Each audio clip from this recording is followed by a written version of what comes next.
धनंजय मुंडेंना संपवण्याचा डाव, धनंजय मुंडेंना उठवण्याचा डाव आणि 60 कोटी रुपयांची सुपारी. अतिशय धक्कादायक खुलासे, अतिशय धक्कादायक माहिती जी समोर येत आहे ती ऐकून अवघी महाराष्ट्र सोडा, परंतु बीड जिल्ह्यामध्ये तरी खळबळ माजली म्हणायला हरकत नाही. कारण धनंजय मुंडे यांच्याबद्दलची ही माहिती ऐकून खरंच किती वेदनादायी आहे. जवळच्याच माणसांनी कशा प्रकारे घात करायचा ठरवलेला आहे का, हे आता समोर येत आहे. नेमकी ती माहिती काय आहे, या सगळ्या गोष्टीबद्दल कोणी सांगितलं आहे किंवा या सगळ्या गोष्टीची माहिती काय आहे, हेच आपल्याला या व्हिडिओमध्ये थोडक्यात पाहायचं आहे. तुम्ही जर चॅनलवर नवीन असाल तर चॅनलला सबस्क्राईब करा, कारण आपल्या चॅनलवर आपण असेच वेगवेगळे विविध माहितीपूर्ण व्हिडिओज खास तुमच्यासाठी घेऊन येत राहत असतो. मंडळी, महाराष्ट्रामध्ये धनंजय मुंडे यांचं नाव गेल्या वर्षभरापासून सतत मीडियामध्ये चर्चेत आहे. विचार करायला लावणारी गोष्ट, एखाद्या नेत्याचं नाव सतत मीडियामध्ये का येते, एखादा नेता सतत चर्चेमध्ये का ठेवला जातोय, याच्या मागे खरंच कुणी आहे का? धनंजय मुंडेंना टार्गेट केलं जातंय का? धनंजय मुंडेंबद्दल कुणाची काही पर्सनल वैर आहे का? वैयक्तिक त्यांच्याबद्दल कुणाचं काही वैर आहे का? हे प्रश्न सामान्य जनतेमध्ये आता निर्माण व्हायला लागलेले आहेत. याचं कारण म्हणजे धनंजय मुंडे यांच्यावर होत असलेले आरोप ते सिद्ध नाही झालेले. कुठेही एकही आरोप कधीही सिद्ध कोर्टामध्ये झाला नाही ना, कुठेही झाला नाही. मात्र आरोप करणारे भरपूर लोक आहेत आणि खरंच मीडिया ट्रायल धनंजय मुंडे यांच्यावर बसवली आहे का, याच्यातून सुद्धा प्रश्न निर्माण होतो.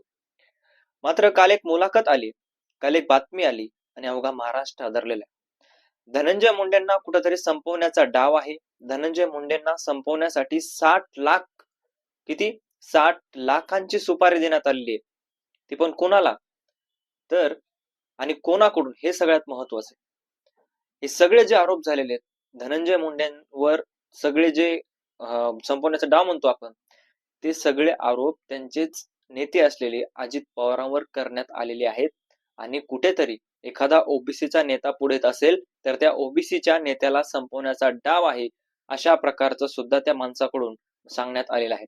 म्हणजे ज्या धनंजय मुंडेंनी अजित पवारांना साथ दिली, ज्या धनंजय मुंडेंनी पडत्या काळामध्ये अजित पवारांसोबत खंबीर साथ दिली, खांद्याला खांदा लावून लढले, शरद पवारांसोबत जे इतके मोठे नेते आहेत महाराष्ट्राचे, त्यांच्यासोबत विरोध केला, आणि त्याच धनंजय मुंडेंना आज संपवण्याचा, राजकारणातून संपवण्याचा डाव आखला गेलेला आहे, तो म्हणजे अजित पवारांकडून आणि सुप्रिया सुळेंकडून. अशा प्रकारचे गंभीर आरोप ओबीसीचे नेते असलेले नवनाथ वाघमारे या माणसाकडून करण्यात आलेले आहेत. नवनाथ वाघमारे हा माणूस, काल एक पत्रकार परिषद घेतली या माणसाने आणि त्याच्यामध्ये हे धक्कादायक खुलासे केले की कुठेतरी ओबीसीचा नेता, एखादा माणूस पुढे येतोय, पुढे येताना दिसला की त्याला कुठेतरी ओबीसीचा प्रतिनिधित्व ते करतंय म्हणून त्याला संपवायचंय, अशा प्रकारची मानसिकता सध्या सुप्रिया सुळे असतील किंवा अजितदादा पवार असतील यांची आहे, असं नवनाथ वाघमारे यांनी काल ठासून पत्रकार परिषदेमध्ये सांगितलेलं आहे.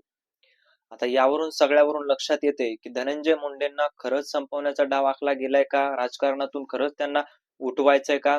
कारण प्रश्न सुद्धा भरपूर आहेत. गेल्या वर्षभरापासून जर आपण सामान्य माणूस म्हणून जरी विचार केला तरी एखाद्या नेत्याचं सतत नाव चर्चेत राहते. आता एखादं प्रकरण समोर आलं किंवा प्रकरणामध्ये त्यांचं नाव आलं तर ते नाव सिद्ध नाही झालं किंवा त्यांचे कार्यकर्ता त्याच्यामध्ये असला, पण नेत्याचं नाव चर्चेत आहे सतत, ते म्हणजे धनंजय मुंडे. आता धनंजय मुंडेंना 60 कोटी रुपये संपवण्यासाठी दिलेत, असं सुप्रिया सुळेवर आरोप केलेत त्या नवनाथ वाघमारेंनी. ते 60 कोटी रुपये कोणाला दिलेत, तर ते मीडियाला दिलेत, असं त्यांचं म्हणणं आहे. मीडिया ट्रायल करण्यासाठी दिलेले आहेत आणि कुठेतरी एखाद्याचं नाव चर्चेत आणायचं, त्याला बॅकअप न्यायचं आणि त्याचं नाव बदनाम करून त्याला राजकारणातूनच संपवायचं, अशा प्रकारचा हा डाव दिसून येत आहे, असं नवनाथ वाघमारे यांचं म्हणणं आहे. पूर्ण क्लिप सुद्धा तुम्ही ऐकू शकता.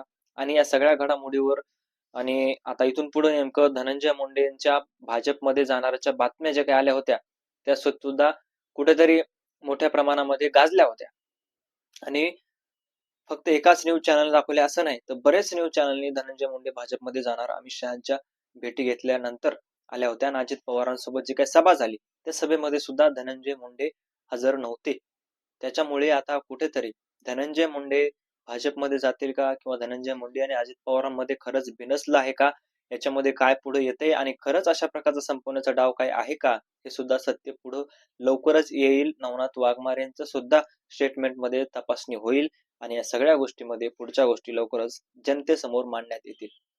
मित्रांनो, तुम्हाला काय वाटतं या सगळ्या गोष्टीबद्दल? तुमचं मत कमेंटमध्ये नक्की कळवा. भेटूयात नवीन व्हिडिओमध्ये. तोपर्यंत धन्यवाद.